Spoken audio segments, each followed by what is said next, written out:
Hello friends नमस्कार Lucky's kitchen को आपण मानक स्वागत जनाऊँगी। आज मु शेयर करने जाऊँगी आपण मान सहित कदली भंडार एक हेल्दी रेसिपी कदली भंडा बेसर जहाँ कहीपर आम यही कदली भंडारे आमको बहुत सारा हेल्थ बेनिफिट मिलता है।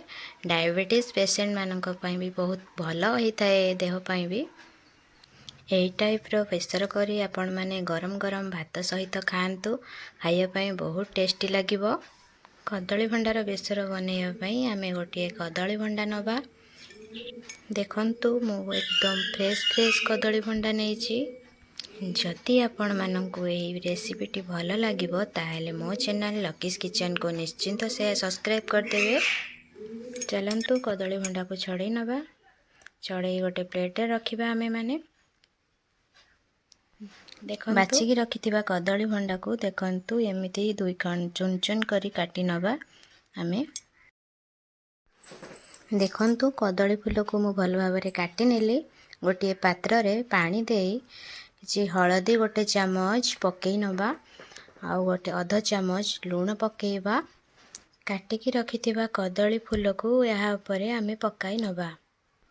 कदली फूल को पानी ऊपर देई गरम पानी ऊपर ताकू आमे 3 ରୁ 4 मिनिट ताकू आमे फुटाई नबा। ये देखंतु फूलटी आमर भल भाबरे फुटी गलानी। एक छणा पात्र रे ताकू आमे छाणी नबा जेमिति कि तार कसा पानी जाक सब बाहरी जीवो।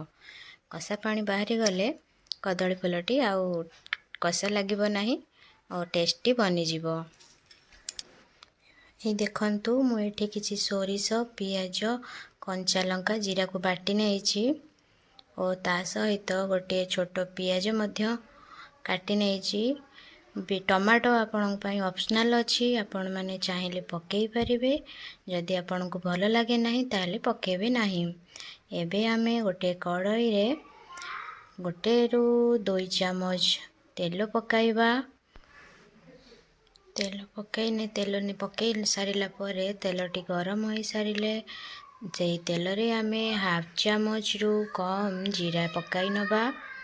जीरा आस्ते आस्ते फुटी सारिला परे काटी रखिथिबा गोटा पियाज को आमे चॉप कर रखिथिबा पकाई दबा। ता ऊपर ताकू आमे चलेइबा किछि समय पई जेमिति कि पियाज हाफ फ्राई हे जिवो।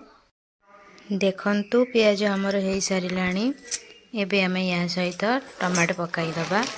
टमाटो पकाई किछि समय पई आमे या को चलाइबा जेमति कि टमाटो हमर पूरा सॉफ्ट हे जिवो।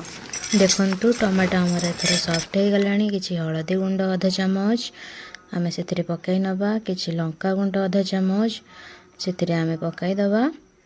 पकाई आमे ताकू किछि समय पई चलाई नबा। आमे ताकू किछि समय पई जेमति कि हमर पियाज टमाटो और लंका गुंड सहित कलर हमर भल देखंतु कलर हमर हे सारलाणी।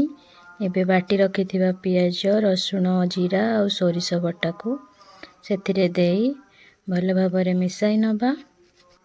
एथर किछि पानी सेथिरे ऐड करिबा। आपण माने भल भाबरे जानि थिबे सोरिष मसला को जमारू कसिबे नाही।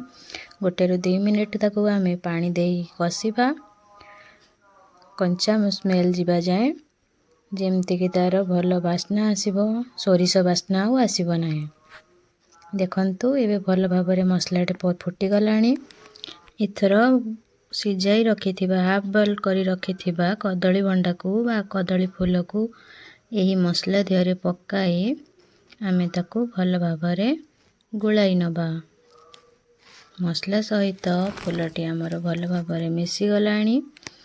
इको आमे 2 ରୁ 3 मिनिट एमिति ताकू चलाइबा पई दबा ओ किछि समय परे ताकू टिके 2-4 मिनिट चलंतु। एबे गोटे तड़का प्रस्तुत करिबा। तड़का प्रस्तुत करिया पई मु एठी 2टी कंचा लंका को फाळ करि नेइछि। किछि रसुण को छेची नेइछि।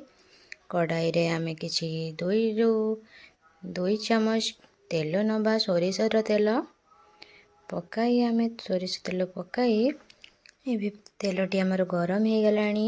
पंचफुटण देई आमे ता ऊपर रसुण छेचा को पकाइबा ଓ କଞ୍ଚା ଲଙ୍କାକୁ ପକାଇ ତାକୁ ଏମିତି ଗୋଲ୍ଡେନ୍ କଲର୍ ହେବା ଯାଏଁ ଫ୍ରାଏ କରିବା। ଫ୍ରାଏ ହେଇଗଲାଣି ଏବେ ଆମର ରସୁଣ ଆଉ କଞ୍ଚା ଲଙ୍କା। ରସୁଣ କଞ୍ଚା ଲଙ୍କା ଆମର ଗୋଲ୍ଡେନ୍ କଲର୍ ହେଇଗଲାଣି। ଏବେ ଆମେ କଷି ରଖିଥିବା ବେସରକୁ ଫୁଲର ବେସରକୁ ତା ଉପରେ ଦେଇ 2 ରୁ 3 ମିନିଟ୍ ପାଇଁ ଏମିତି ରସୁଣ ସହିତ ଯେମିତି ମିଶିଯିବ ତାକୁ ଆମେ ଗୋଳାଇ ନେବା। ଏମିତି ଭାବରେ ଆପଣମାନେ ତଡ଼କା ଦେଇ ରସୁଣ ଆଉ କଞ୍ଚା ଲଙ୍କାରେ ଆପଣମାନେ ଖାଆନ୍ତୁ, ଯେମିତି ଦେଖିବେ ବହୁତ ହି ଟେଷ୍ଟି ଲାଗିବ ଆଉ ବହୁତ ହି ପସନ୍ଦ ବି ଆସିବ ଆପଣଙ୍କୁ ଏଇ ରେସିପିଟି। ଦେଖନ୍ତୁ ଏକ ପ୍ଲେଟ୍ରେ ମୁଁ ୟାକୁ ସର୍ଭ କରିନେଲି। ଏଇ କଦଳୀ ଭଣ୍ଡାର ବେସରଟି ଆମର ପ୍ରସ୍ତୁତ ହେଇଗଲା। ଆପଣମାନଙ୍କୁ କେମିତି ଲାଗିଲା ଆପଣ ନିଶ୍ଚୟ କମେଣ୍ଟ ବକ୍ସରେ ମୋତେ ଲେଖନ୍ତୁ।